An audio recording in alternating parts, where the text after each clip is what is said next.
Hello guys, my name is Grandy Tamias, the speculative evolved species of upright walking chipmunk, and today we're talking about the Jurassiverse, or whatever you want to call the universe of the Jurassic Park/World films.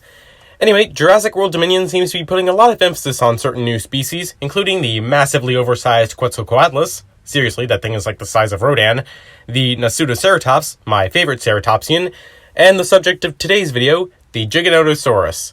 And man, this thing may not be scientifically accurate, but it is badass. No wonder some of its DNA was chosen to be incorporated into the genome of the Indominus Rex, if you didn't already know that. We see the Giga teased at the end of the first trailer, with Jeff Goldblum's character, Ian Malcolm, pointing out how big it is. Presumably, he's referring to it compared to Tyrannosaurus Rex, which was about 40 feet in length, while the Giga was about 45 feet. However, we get an even better look at it in the prologue short film to Dominion that was originally released last summer during the IMAX screenings of Fast and Furious 9. In it, we see the Giga living in North America near the end of the Cretaceous period about 65 million years ago, even though in real life it lived in Argentina roughly 97 million years ago. In fact, its genus name translates to giant southern lizard. So in the movie, it should be called the Gigaboriosaurus, meaning giant northern lizard. You know what? That's just what I'm going to call from now on. Inaccuracies aside, we get this absolutely epic scene where the T.rex that would eventually be cloned to create Rexy, the main individual T.rex that we see in the first film in the World Trilogy, fight the Gigaboriosaurus, but ultimately die. This seems to set up a sort of rivalry between these two species that I'm guessing will be resolved at the end of the film. But how, you might be asking? What chance does Rexy have against a dinosaur that one-upped her ancestor in less than 30 seconds? Well, let's take a look at that scene again. It seems as though the Giga was primarily concentrating its attacks on the head and neck region of the T-Rex. First, it used its large skull to ram the OG Rexy head-on and disorient her, similar to the Acrocanthosaurus from the Jurassic World Evolution video games. This move was more advantageous for the Giga since its skull has those armored ridges.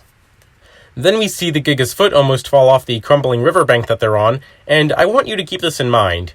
We don't get a good look of what the T-Rex is doing, but if I had to guess based on the angle that we see her in the next shot, the Giga might have been trying to keep her pushed to the side with its head, preventing the T-Rex from going in for a strike while it's readjusting itself from that little slip-up I just mentioned. Then we see the Giga bite at the T-Rex's neck and pull her around to the edge of the riverbank, which crumbles even more now, and throw her off it.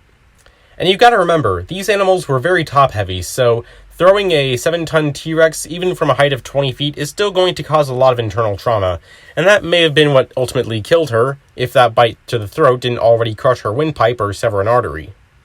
So yeah, Rexy really has the odds stacked against her, especially since she's over 30 years old, and in T-Rex years, she would be a grandma at her age. It really doesn't seem like she or her ancestor would have any tactic that would put them at an advantage over the Giga, so I'd say her best chance would be to keep the Giga in front of her to avoid biting her by the neck, and if she can headbutt the Giga, do it from the side because the front would disorient her. But I brought up the Giga's foot on the riverbank because I don't think the filmmakers would have shown us that camera angle if it wasn't important.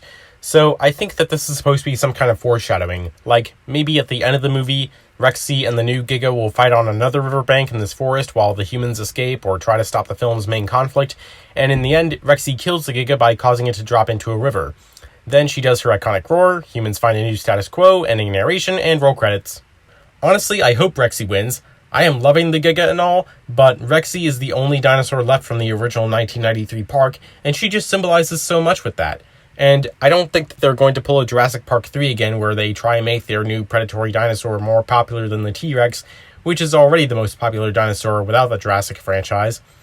I mean, yeah, they did kill a T-Rex in Dominion, but unlike Jurassic Park 3, they're not going to leave that unresolved. Anyway, feel free to let me know in the comments what you think. How is Rexy going to defeat the Gigaboriosaurus?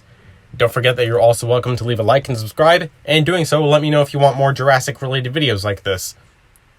You can also follow me on Twitter and Discord, links to both are in the description, and with all that said, I hope you enjoyed, have a nice day, and thank you for your time.